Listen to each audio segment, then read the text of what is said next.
Dieu nous éprouve dans notre foi en vue de la gloire, que l'épreuve de votre foi plus précieuse que l'or périssable ait pour résultat la louange, la gloire et l'honneur lorsque Jésus apparaîtra.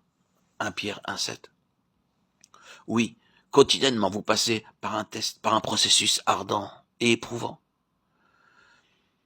Qu'est-ce qui se produit alors dans votre vie?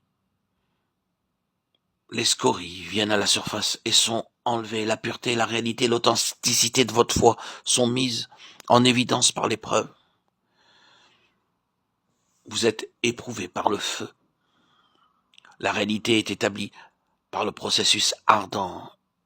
Et quand par le moyen de l'épreuve et du test, vous parvenez à la réalité de la nature divine établie en profondeur, vous avez pour résultat la gloire de Dieu manifestée en vos cœurs, en vos vies.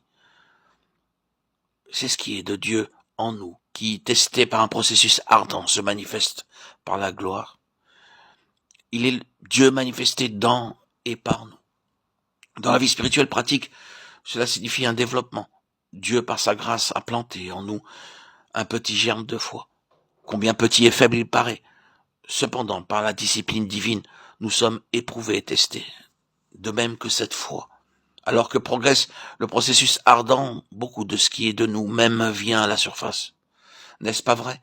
Quand nous sommes dans l'épreuve, beaucoup de ce qui est de nous-mêmes vient à la surface. Oui, toute cette incrédulité inhérente à notre nature vient à la surface. Le ressentiment, la rébellion, l'amertume. Oh oui, tout cela vient à la lumière au cours de ce processus ardent. Nous ne nous connaissons vraiment nous-mêmes jusqu'à ce que nous parvenions dans les feux de l'épreuve et du test.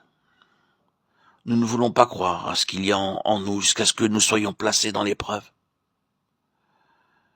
J'entendais un ami me dire une fois que l'homme est capable de n'importe quel péché que l'on puisse mentionner, s'il est placé dans des situations qui pourront le mettre en évidence.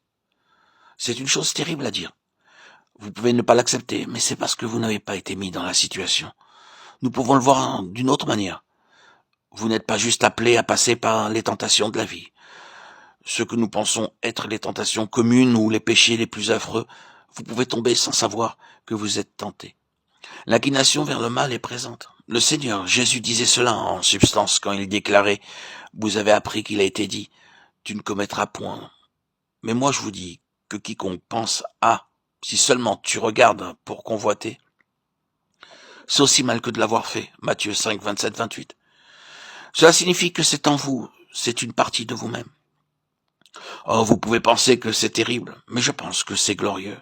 Vous dites, nous ne pouvons plus tenir. C'est de pire en pire. Cela va nous pousser encore plus bas que jamais. La loi mosaïque est déjà assez pénible. Mais si nous acceptons cela en plus, qui survivra? Mais je dis que ce n'est pas mauvais. Mais bon, le Seigneur n'ajoutait pas condamnation sur condamnation, il disait seulement, ce n'est pas une affaire qui traite ce que vous faites ou ce que vous ne faites pas. C'est une affaire qui touche à ce que vous êtes. Et je suis venu pour ôter ce que vous êtes, et pas simplement ce que vous faites. C'est glorieux. C'est l'évangile de la gloire, la justice de Dieu, qui est par la foi en Jésus-Christ, ne traite pas simplement avec des choses que nous faisons ou que nous nous abstenons de faire, mais nous met entièrement de côté pour nous introduire dans une nouvelle création. C'est ça la gloire.